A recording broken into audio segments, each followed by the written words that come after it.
Monsieur le gouverneur s'excuse de ne pas pouvoir vous accompagner et son adjoint, monsieur Gaillot, est au plus mal.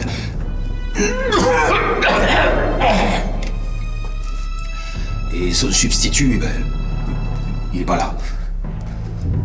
On vous attend cet après-midi aux îles du Salut. Bon, et qu'est-ce qui vous plairait au juste de voir du quartier disciplinaire?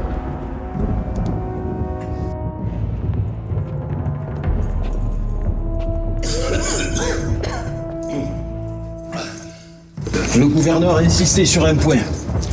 Capital, il a dit. Vous resterez sous la protection de l'administration pénitentiaire tant que vous respecterez son règlement. Mais au moindre écart, l'administration ne saura être tenue responsable de ce qui pourrait advenir. On les tient comme on peut, vous savez. Ne vous approchez pas trop.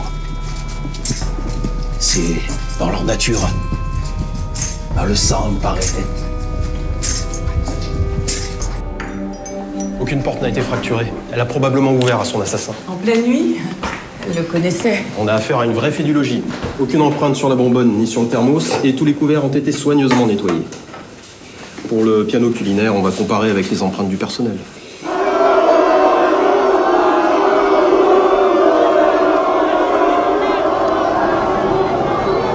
Vous voulez quoi exactement? C'est quoi vos revendications? Je comprends pas. Telda, qu'est-ce qui se passe? Je sais pas, ils se sont mis en grève du jour au lendemain. Bah oui, j'ai vu, oui. Mais qu'est-ce qu'ils veulent? Je sais pas trop, c'est un peu confus. Patrick Frémont, délégué syndical. Nous, ce qu'on veut, c'est 30% d'augmentation. Rien que ça. Et 6 semaines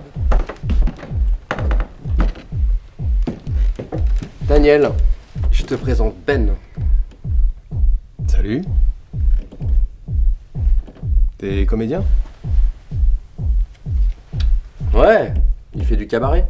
Il a un numéro, tu verrais. Ah, super. Bah, tu m'entendras ça?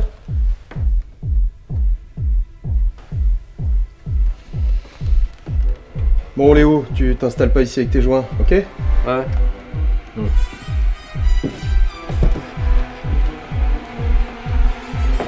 Pourquoi avez-vous menti au régulateur avec qui vous étiez en contact? Répondez à la question, monsieur. Je sais pas. Sur le coup, j'étais choqué. Vous n'avez pas été en mesure de dire au régulateur que vous veniez de percuter un homme. C'est la vue du sang qui vous a affolé? Est-ce que vous avez vu la victime sur les voies avant qu'elle ne percute le train? La pierre, on en a besoin au quotidien. C'est une matière première essentielle dans la construction des ponts, des routes ou encore des maisons. À l'état naturel, je veux dire par là la pierre à l'état brut, il faut l'extraire de la carrière. À main nue, ou même avec la meilleure des pelles, ça reste compliqué.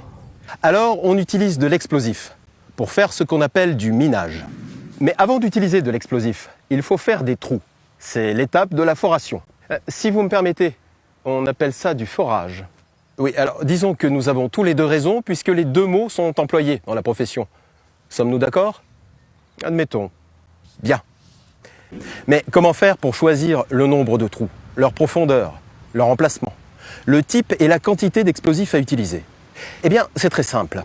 On se gratte la tête, on lance une poignée de cailloux en l'air, on tourne 2 fois sur soi-même et hop, on a la solution.